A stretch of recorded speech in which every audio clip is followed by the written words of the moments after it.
ఆ కేసు అదే, అవినీతి ఆ కేసు, ఆరోగ్యాలకి, కుటుంబాల నాశనానికి, శారీరకంగా మరణాలకి, శారీరకంగా రుగ్మతలకి కారణమైనందుకు ఈ కేసు రిజిస్టర్ చేసి బాధ్యులందరినీ కూడా చట్టానికి పట్టించాలి, అరెస్టు చేయాలి, చట్టం తన పని తాను చేసుకుపోవాలని చెప్పి కూడా గౌరవ డీజీపీ గారిని కోరుతూ ఉన్నా.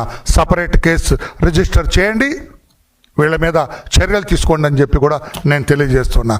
ఒకవేళ గవర్నర్ గారికి ఇది కూడా ఏమైనా చెప్పు ఉంటాడా, మా వాళ్ళు ఇట్లా చేశారండి ఈ కేసు కూడా చేయండి అని జగన్ గారు ఏమైనా చెప్పు ఉంటారేమో, అదైతే నాకు తెలియదు. This is our request, public side నుంచి అడుగుతున్నా. ఒక జాలి దయ ఇది కూడా లేదండి. చాలా ఎక్కువ మాట్లాడతాడు. నిన్న ఎప్పుడన్నాడు జాలి లేదా దయ లేదా? నీకు లేదు జగన్మోహన్ రెడ్డి గారు. ఇంతమంది చనిపోయినారు జగన్మోహన్ రెడ్డి గారు.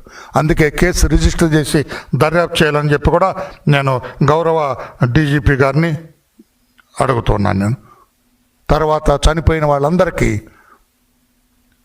దీనికి ఎవరైతే రుగ్మతలకు గురయ్యారో, కిడ్నీలు పోయినాయి, లివర్